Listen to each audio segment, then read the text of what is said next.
Toutes les semaines, on parle de bien-être dans l'entreprise. On parle de RSE avec notre spécialiste Fabrice Jean-Jean, dirigeant de la société Comeco Consulting. Bonjour Fabrice. Bonjour André. Aujourd'hui, vous nous proposez de remonter dans le temps pour mieux comprendre ce qui nous arrive. Oui, tout à fait André. Dans ce monde en pleine mutation, je ne cesse de le répéter, il est important de se rappeler d'où nous venons si nous souhaitons savoir où nous allons. Alors Fabrice, d'où venons-nous ? Je dirais plutôt André, d'où revenons-nous ? Et oui, 2019 vient de sonner à notre porte. Tout le monde a présenté ses meilleurs vœux. Ouf, nous avons échappé à la fin du monde. Rappelez-vous André, 2012, le calendrier Maya annonçait la fin du monde. Entre ceux qui prétendaient que les Martiens allaient atterrir sur Terre pour nous anéantir et ceux qui nous promettaient qu'ils allaient nous emmener vers un monde meilleur, bref, visiblement, on était foutus. C'est vrai, mais finalement, 7 ans plus tard, on est toujours là. Les Mayas s'étaient donc trompés. Alors, j'aurais pas tendance à le penser comme ça, parce qu'une civilisation qui a construit des pyramides et qui a perduré plusieurs milliers d'années et qui obéissait à des lois naturelles avec ses rituels et ses croyances, se serait levée le matin en se disant « Tiens, et si on jouait à leur faire peur aux générations futures ?» En fait, tout ceci n'était qu'une question d'interprétation. Tout à fait André, et nous touchons là une corde sensible de la relation humaine qui transpire d'ailleurs dans la relation client et managériale.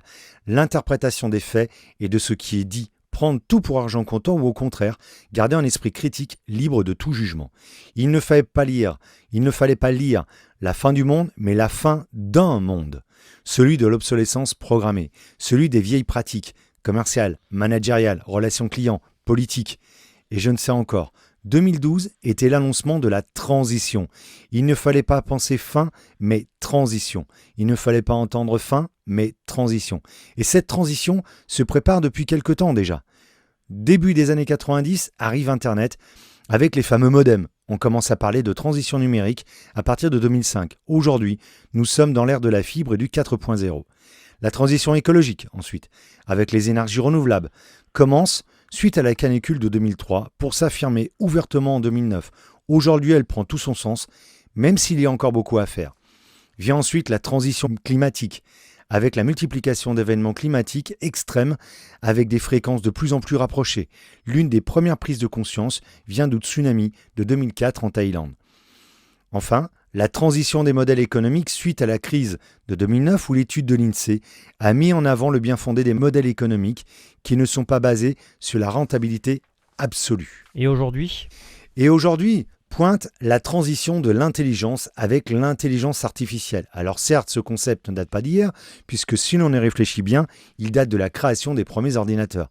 Mais surtout, un cycle encore plus inédit que personne n'a vu venir et qui, à bien y regarder, découle naturellement de l'utilisation des nouvelles technologies. La transition, ou mieux, la transformation, du cycle de la transmission des connaissances. Mais Fabrice, de quoi parle-t-on ? Eh bien en effet, la révolution 2.0 fait que pour la première fois dans l'histoire de l'humanité, ce sont les jeunes qui enseignent aux anciens que nous sommes comment utiliser les outils du digital. Et avec l'arrivée de l'intelligence artificielle, le rôle du sachant est balayé. Ça va changer énormément de choses. Et vient dans la suite logique des événements combinés. La disruption du modèle de fonctionnement des entreprises. RSE, responsabilité sociétale des entreprises, économie circulaire, économie de la fonctionnalité, intelligence artificielle, intelligence collective, enjeux environnementaux. Il est l'heure. Le cycle de la vie est en marche, mais le plus important n'est pas de savoir ce qu'il nous réserve, mais ce que nous en ferons. Un grand merci Fabrice pour tous ces éclairages. Je rappelle que si on veut un peu plus de renseignements sur la responsabilité sociétale des entreprises, on peut consulter votre site internet www.comeco.paca.com. Merci Fabrice et à la semaine prochaine. Au revoir. Merci André, à bientôt.